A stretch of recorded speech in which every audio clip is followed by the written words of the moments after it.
Our injuries slowly start to feel better as we rest. We did a pretty poor job bandaging our leg, and it aches as we toss and turn. We're very glad that we went to the trouble to get this armchair, though. Healing speed is determined by lifestyle, traits, tend quality, and how comfortable our resting spot is. Bare floors offer 0 comfort. A standard chair, bench, or cardboard box is 1. A straw bed is 2. An armchair is 4. And a proper bed with a frame is 5.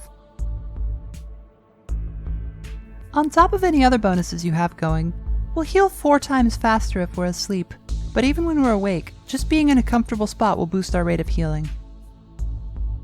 This means that if you're injured, you should always be in bed or sitting down, preferably in your most comfortable piece of furniture. This goes for vehicle seats too. We awaken with a dire craving, but our focus is pretty good, so we're just gonna have some breakfast.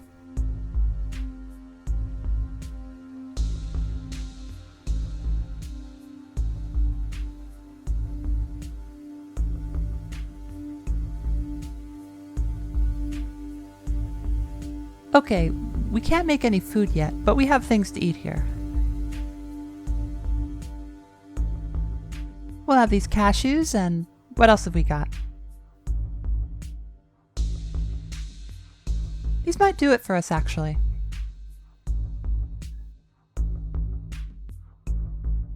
Our diet tracker says our vitamins are good, so we don't have to worry about that today.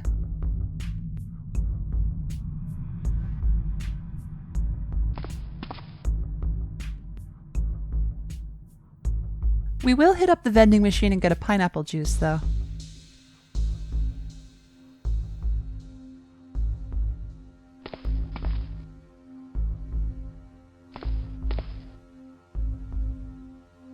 Now, are we carrying our rifle case?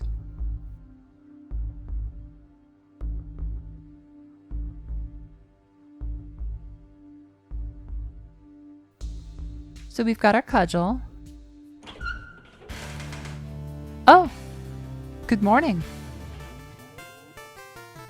What an awkward thing to wake up to.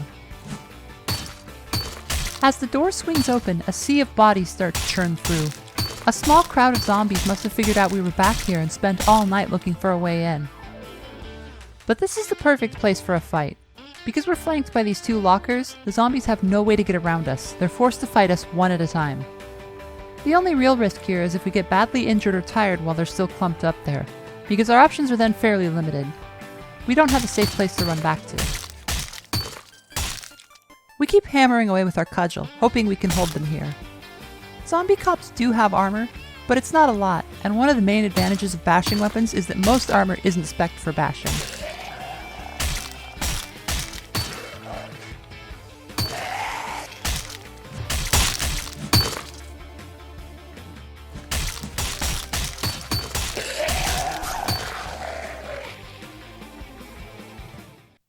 We take a few bumps and scrapes as we smash our way through the crowd, but it's nothing too bad.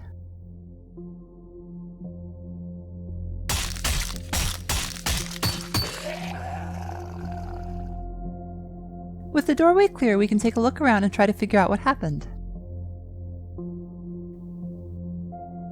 Okay, so it looks like this store is just a really good funnel for the zombies. They randomly wander in and then just kind of accumulate in here. We should keep that in mind in the future. We shouldn't open this door again unless we're ready to deal with all of that.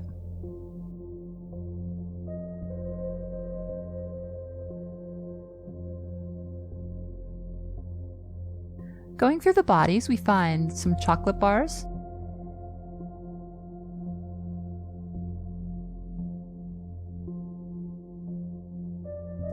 energy cola.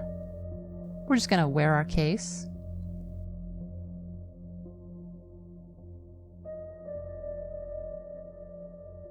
A PR-24 baton. So this is actually a pretty good weapon. It's closed right now. We'll grab it and check it out in a second. There's a riot helmet. There's a little bit of armor.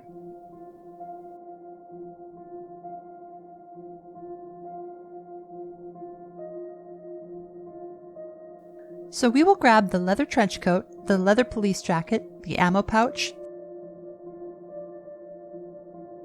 the police duty belt, the riot armor suit, the riot helmet, and I think that'll do it.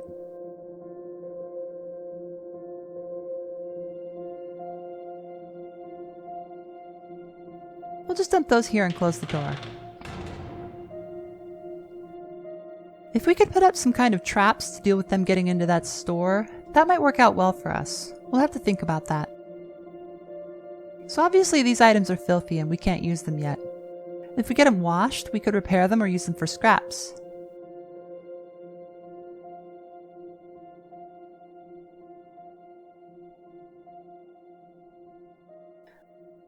We'll want to unload the radio and any of these other electronics just to collect the batteries.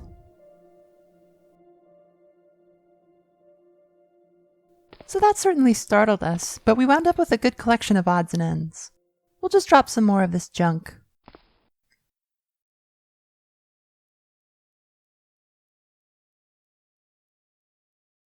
We don't need an adjustable wrench.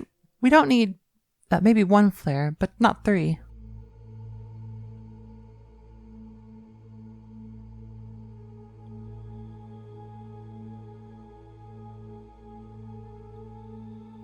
We have some hemostatic powder here. This stuff is really handy if you have any hemorrhaging going on. It only takes 20 seconds to apply and it will stop or nearly stop just about any bleeding you have. Most of the time for small to moderate injuries, you're better off just applying pressure. But it's a good idea to keep a couple of pinches of this stuff on you for emergencies.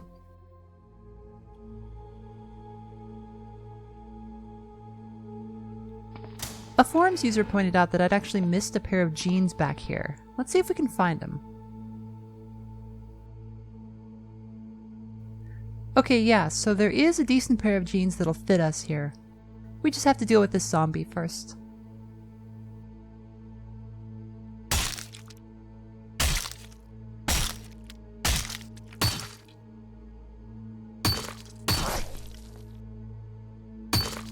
It manages to get a bite in as we bash it to death, but we'll be alright. We definitely want these jeans. We'll grab these nails too. Nails can be really useful. Our skirt is hanging in tatters at this point, so we'll just swap it out for the jeans. They're made of denim, which is actually pretty tough, so they're going to offer our legs just a little bit of protection, and they shouldn't get damaged nearly as fast.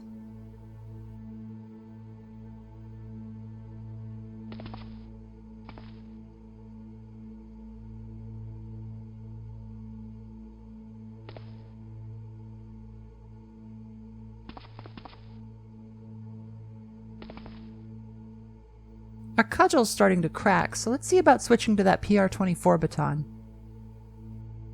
We can activate it, and that extends it for use. The Monadnock PR-24 baton is a collapsible, lightweight, single-hand baton used by law enforcement all over the world. So this has the same techniques as the cudgel. It's plastic and aluminum instead of wood, so it's going to be a bit more durable, and it does a bit more damage.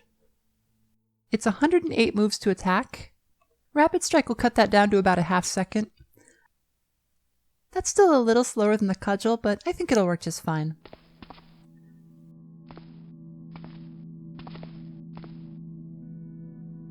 We'll go ahead and drop our case, and then we're going to sneak back out here.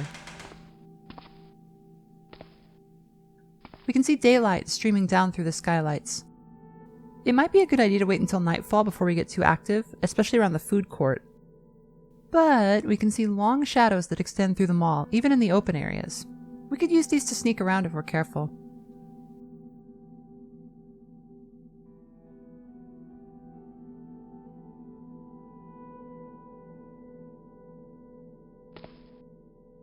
We'll just deal with this guy.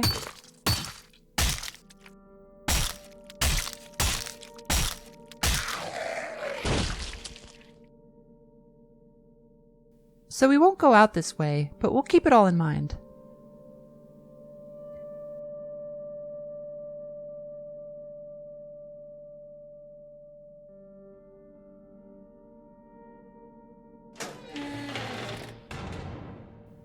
What about through the back here? Okay, this looks like a storage room that leads out to the food court. What do we have here, though? That's just some junk. String, we know that's a bit of a pain to get. We'll also grab this pipe.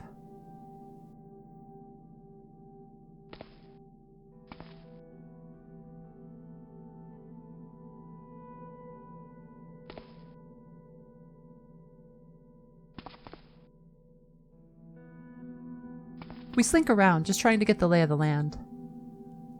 A crawling zombie drags itself toward us.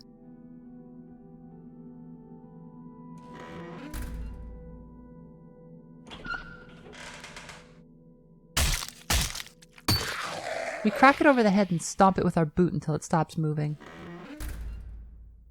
With that taken care of, we can come around and peek out this way. Okay, we've been through here before, obviously, but we do want to see if anything's wandering around out this way. We snap out our new baton and get to work on this zombie. Ooh, a sling pack. I like sling packs. Obviously this one's filthy, but they have really low encumbrance and they make great little mini packs for supply runs.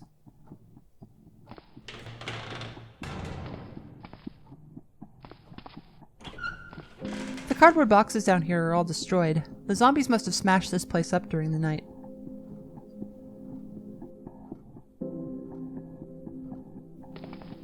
Looks like it's safe to stand here. Is this dark? These are bright. This is shady. So this tile, even though it's dark, it's not quite as dark as where we're standing, which means we might be exposed if we stood in it. Unfortunately, the tile sets don't really show the light gradients. Graphically speaking, stuff is either shadowed or lit. Those are the only two states. I'm not sure at what point the game decides to draw a tile as dark or not, but note that just because it looks dark doesn't mean that it's actually going to hide us if we stand in it. So anytime we're sneaking around in a partially lit area, we actually want to pay close attention to each tile before we step into it. We'd be exposed if we moved forward any more here.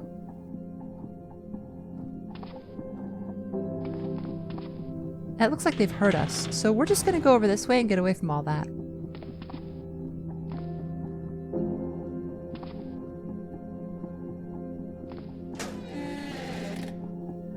A zombie child. That's exactly what you want to deal with when you first wake up. Our stomach turns as we batter the little one with our security baton. But we fight down our instincts and try to do what's necessary. In the back of our mind, we worry that we might at some point have to simply get used to this kind of thing. But this looks very promising. This back room is filled with workbenches. These are the best possible work surface, and it looks like they're covered in sewing supplies.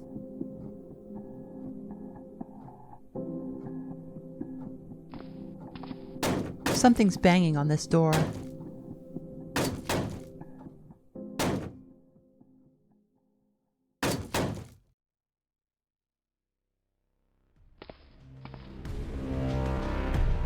A group of undead stagger through the clothing store, advancing on us.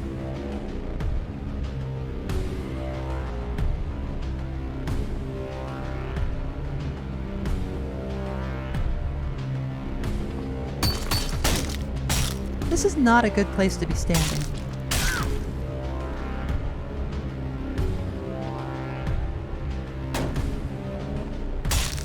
This position is a lot more defensible. Our baton is working out well, but one of the zombies is making a lot of noise trying to smash down a door to get to us. That's probably going to attract even more trouble.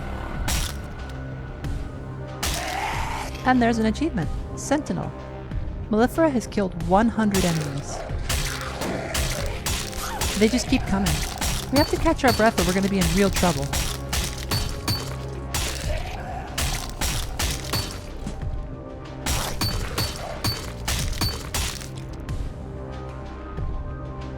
So we pick a moment and make our exit. Oh, time to run. Alright, we're safe out here, but maybe we can make our life easier if we head up the corridor and start banging on the wall.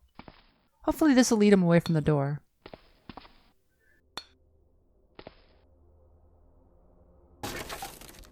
Once we've caught our breath, we can head back in.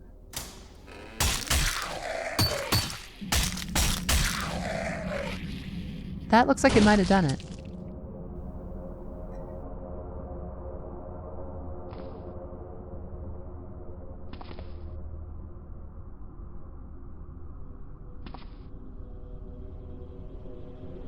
And yeah, there are a lot of sewing supplies in here. This is fantastic.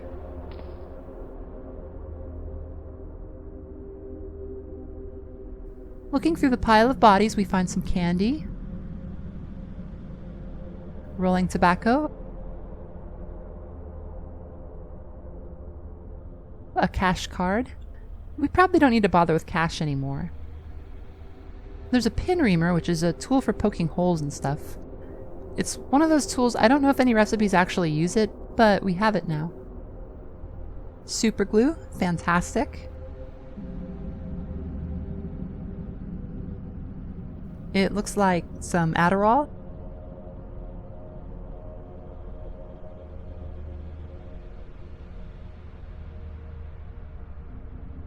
Copper wire.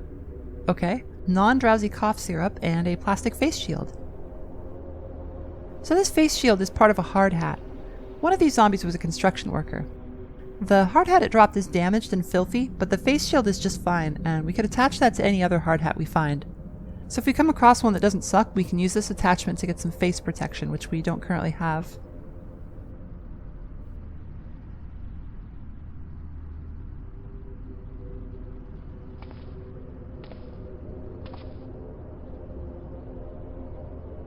We'll just dump everything here.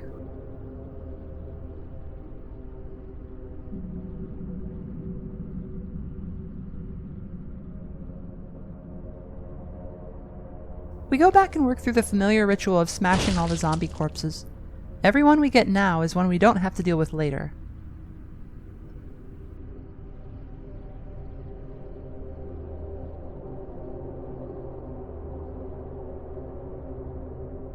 So that's a fantastic haul. Earlier we found a couple of bits and pieces of armor, but we're probably going to need to learn how to sew to really kit ourselves out. Armor is super important because you only get one block and one dodge attempt per second. Sometimes two depending on your martial art.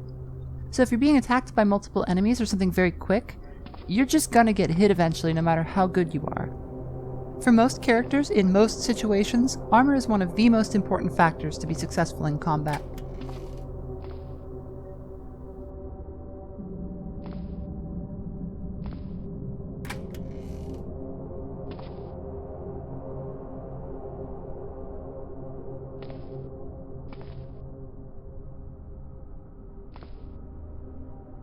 We can make our way out to the promenade here.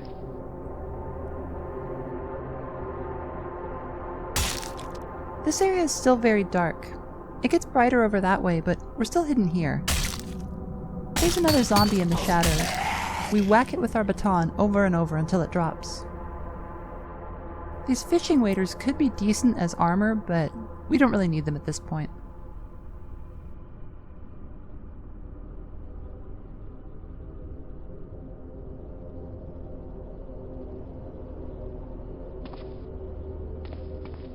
There's another clothing store here. This looks like it's maybe more... Is this underwear? Yeah, it's underwear. Okay.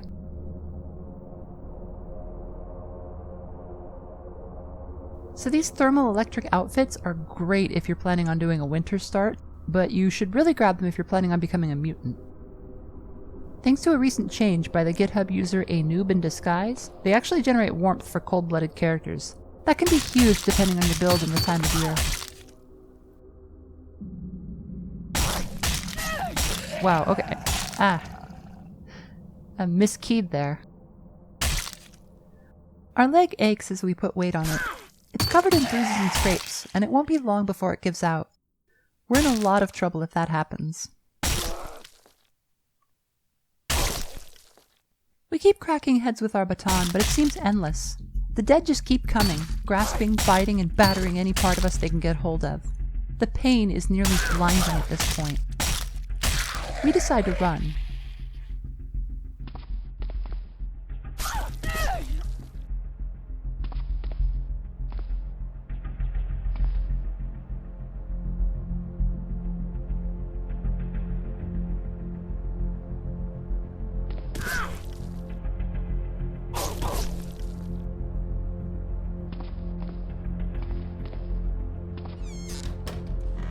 That was very close. We definitely pushed it a little too far. It's always better to run before you're actually in trouble, and we broke that rule by sticking around too long, but at least we're safe now. So rather than dragging the workbench, I think we can disassemble it.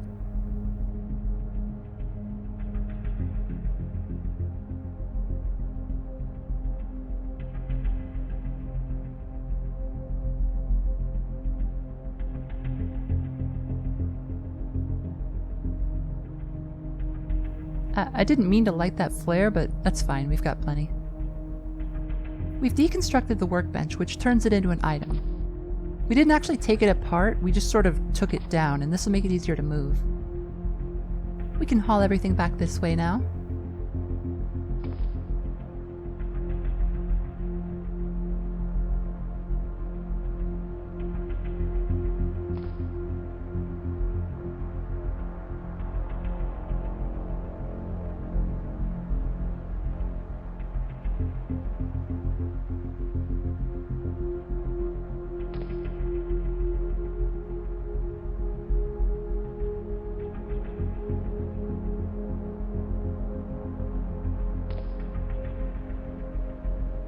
We will wield the workbench, and then open the construction menu and construct a workbench. And that's just us kind of placing it where we want it. So now that that's set up, we're going to take care of our leg. It is in terrible shape. We will take a second to make some antiseptic soaked cotton balls. This uses 4 cotton balls and 1 dose of antiseptic to make 4 slightly weaker doses of antiseptic. Cotton balls are really easy to come by, and they're not that great on their own, so this is a really good way to stretch out your supplies in a situation like ours. We'll go ahead and make 2 stacks, which means we're turning 2 doses of antiseptic into 8. We can use those right away on our injuries. We'll be dabbing the bites and cuts with the cotton balls and then bandaging up our more serious wounds.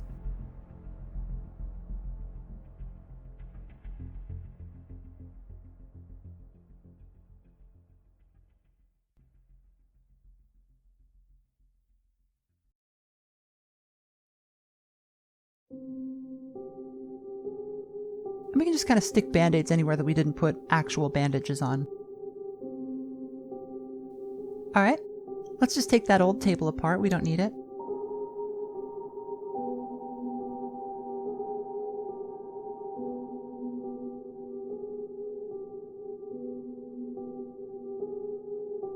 We'll turn off the flashlight and let's sort out our loot. This place is a disaster.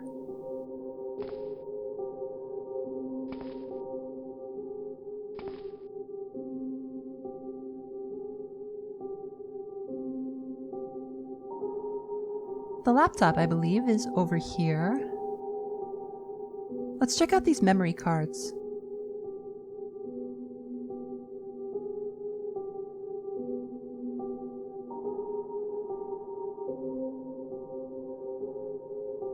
We have some new photos and a recipe for a pipe shotgun. So these actually aren't as bad as you might think. They do the same damage as any 12 gauge, but they're pretty inaccurate, and they only hold 1 round. But for a shotgun, you're basically using it at point blank or really close most of the time anyway, so the accuracy doesn't make a huge difference. But there are so many actual guns lying around that it kind of makes these improvised ones pointless unless you're doing some kind of a challenge run.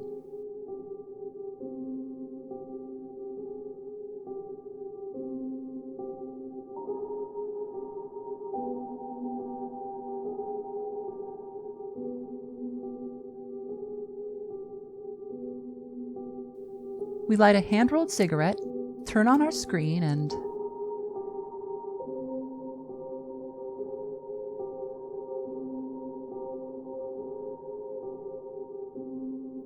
we're going to practice beginner bandaging. This is going to need one of our bandages, but we're just practicing. We're sort of winding it around a bare part of our skin to sort of learn the best way to use these things, and it won't use the bandage up.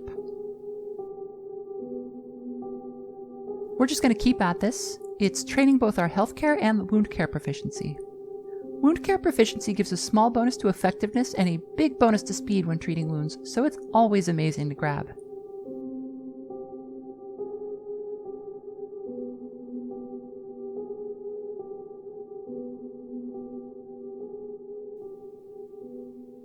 There are several cotton sheets left over from when we cut up that trench coat earlier. We're going to start tearing those into strips to make makeshift bandages, as it's clear that our supplies are not going to last at this rate. Since we have one healthcare skill, we've learned that we can sanitize makeshift bandages by boiling them, and that makes them more effective, so let's look at doing that. What are we missing? Oh, water. That's a good point. We know there's water in the fountain by the food court, but that place is totally overrun. We could go collect it, but we're going to have to wait for nighttime, and we're going to need to be in better shape. Taking stock of our situation, we realize that that's our next critical mission. We have enough to drink here in the vending machines for a few days longer, but water's just such a necessary resource that it wouldn't be responsible to go without access to it for much longer.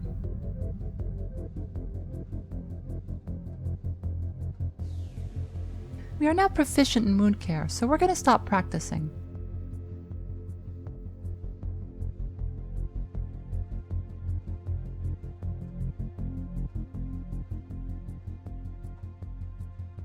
Already we can see that Band-Aids will now set our treatment quality to poor instead of very poor, and that's quite an improvement.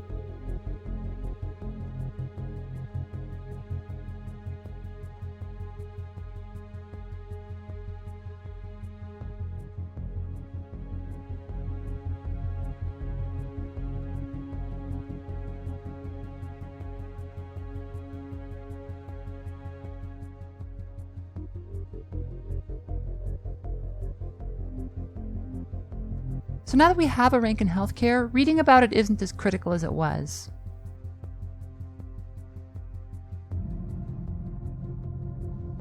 We could read this hunting magazine to get a rank of shotguns. That would help us deal more damage.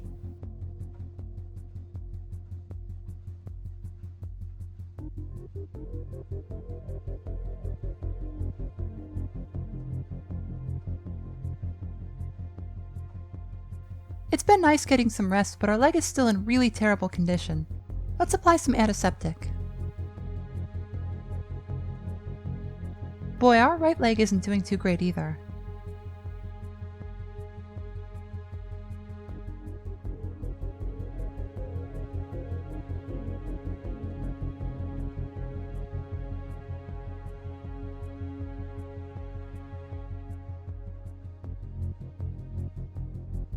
We'll have some chocolate and some pork sticks for lunch, and then we'll finish off our pineapple juice from earlier.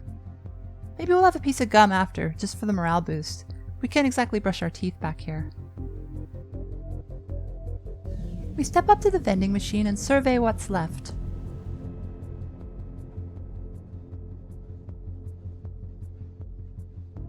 We wind up going with some cream soda and a grape drink.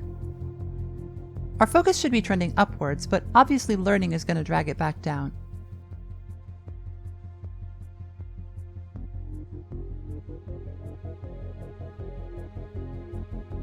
Can we craft any armor?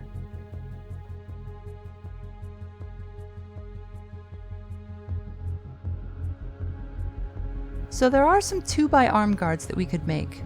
These are basically planks that are strapped to our forearms. As armor, they're pretty terrible, with high encumbrance and low coverage, but that's not what these are actually for. These arm guards have the ability to block attacks as though we were holding a weapon, which means that if you're holding something that you can't block with, or if you're barehanded, you can still protect yourself. What's more, they have a small bonus to doing so they're actually better at blocking than like a knife or something. But they're worse than anything that has medium or high blocking ability, which is most stick-shaped weapons like our baton. You'll always use your best blocking tool, so these aren't going to screw you over, but in our case, the baton is just so much better, there's no reason for us to take that encumbrance hit. If we were using our gun, or a bow, or even a knife, it might be worth considering, but for now we're not going to bother. However, what we could do is maybe grind up our tailoring a little bit. So this long waist apron, we don't need it, but it'll teach us about tailoring if we make a couple.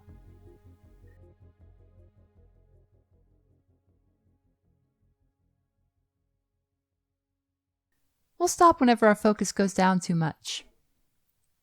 We'll have a nicotine gum and sit back, maybe listen to some music.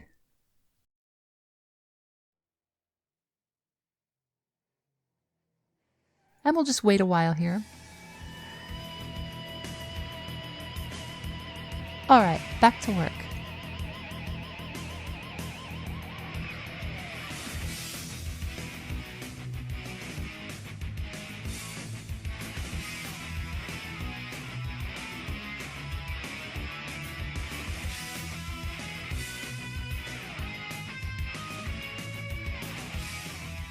Okay, we now have 2 ranks in tailoring, and that might be enough to start making some armor. Does this still offer protection? A lot of the lycra garments were weirdly good as armor, but it looks like that's been fixed recently.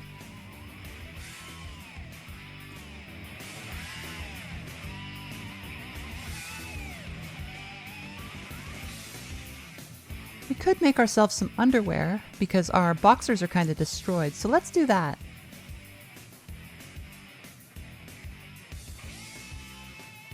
We'll go ahead and wait another half hour.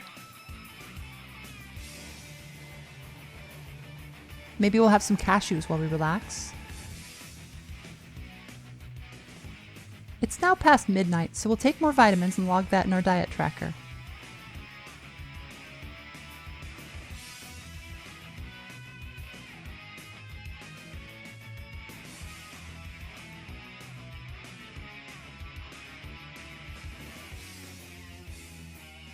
And we're actually going to do some exercise. We'll just run laps up and down the corridor. We stop and take a breather. Our chest is burning. Expending stamina, I think specifically getting it down below half, bonuses your lifestyle. And you can do that a couple of times a day to maximize this bonus. I think it's either 3 or 5 times. Combat is probably taking care of it for us, but if we just remember to run around for a few minutes during our downtime, we can be sure that we're getting the most benefit every day.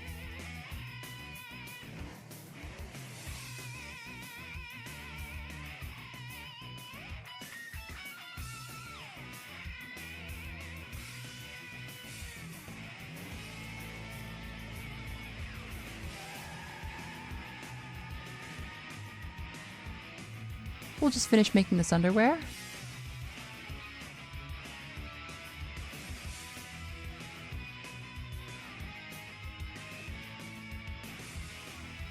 So our tailoring is almost there. Let's put these on.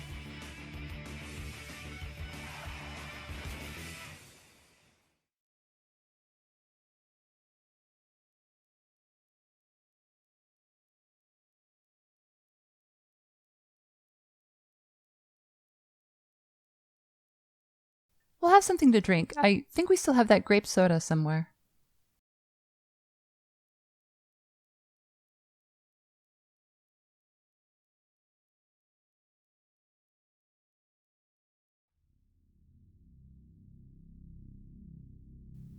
We are sorely tempted by that door. Our goal is right on the other side. All the water we could ever need. But we remember how the day began when we opened the door into the shop and nearly got overwhelmed. The smart thing to do is to save it for tomorrow, when our leg has had some time to recover. Our expedition to the clothing store, though, was really productive. The tailoring supplies in the workshop could be everything we need to conquer this place. We just have to be patient. It'll be better if we can become a little bit nocturnal. We can't move around too much during the day, so we'll stay up a bit longer and do some reading. We've got this old issue of Glamopolitan, and we can learn some food handling from these stupid 10 best recipe lists.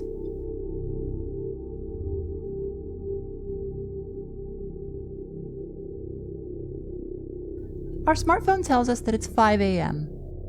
We don't want to stay up too long because sleep deprivation is really unhealthy, but we can push it a bit farther.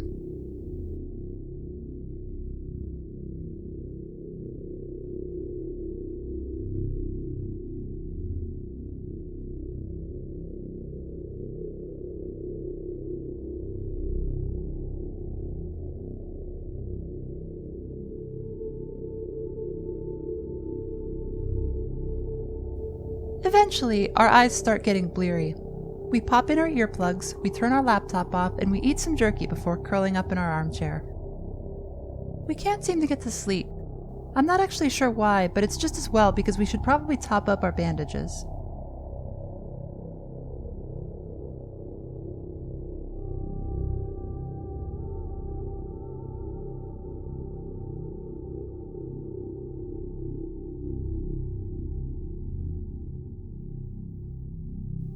Since we're not tired yet, we'll flip through our Glamopolitan a little longer. This magazine is like the epitome of the shallow consumer society we hate so much. It's like the most unpunk thing there is. In fact, this whole mall is kind of like that. Everything's so tawdry and corporate. Why did we even come here? Is this hell? Like, is this one of those personalized hells?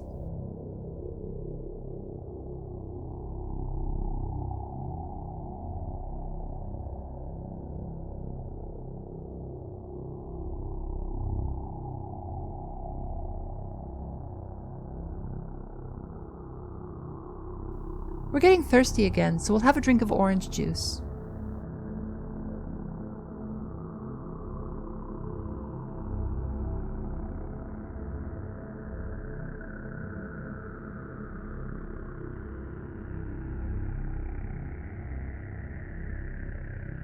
We finally reached food handling 1, so now we know the basics of some home food prep. That's actually unlocked quite a few recipes.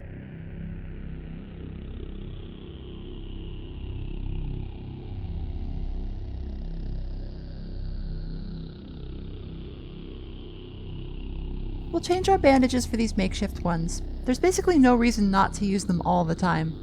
We can make them out of pretty much any cut-up fabric, and they're free healthcare reps and faster healing.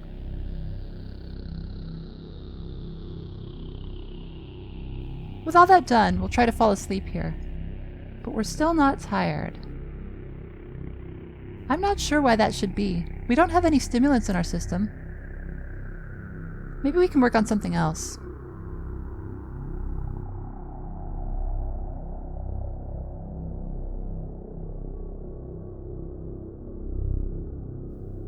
Okay, so skill rust exists. Your practical, but not your theoretical skills will slowly decay over time. It's very quick and easy to get your practical skill back up in most cases, especially with practice actions. So we'll just do athletics practice real quick to top that off.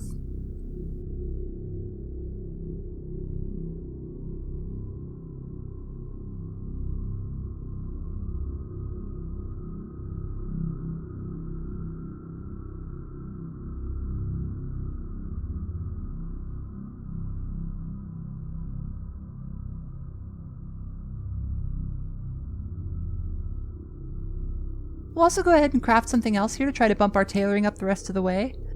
I guess we'll go with a long underwear bottom. These can be useful when it randomly gets very cold.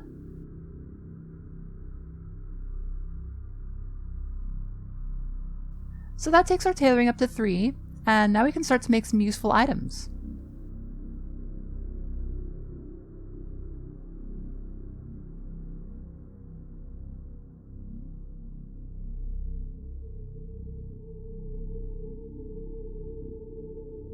Holsters are an option. We must be getting that recipe from one of the gun books. How about leather? Oh yeah, we can make leather stuff. But we don't have any leather materials. We could get those by cutting up the leather gear we got from the zombies, but we can't use that stuff until it's clean. For that, we can make a washboard. So to do that, we're going to carve a plank. Oh, and now we're starting to get tired.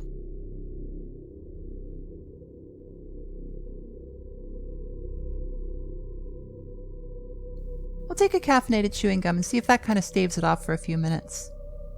Okay, and can we make a washing kit? We'll use this sponge. Alright, now we have a washing kit, so we can definitely do laundry once we get some water. We can also make arrows. That is interesting. We do have that bow, and we intend to put it to use. But for now, I think we can finally get some shut-eye. Hopefully our leg will feel better when we wake up. One way or another, we're going to have to get that water.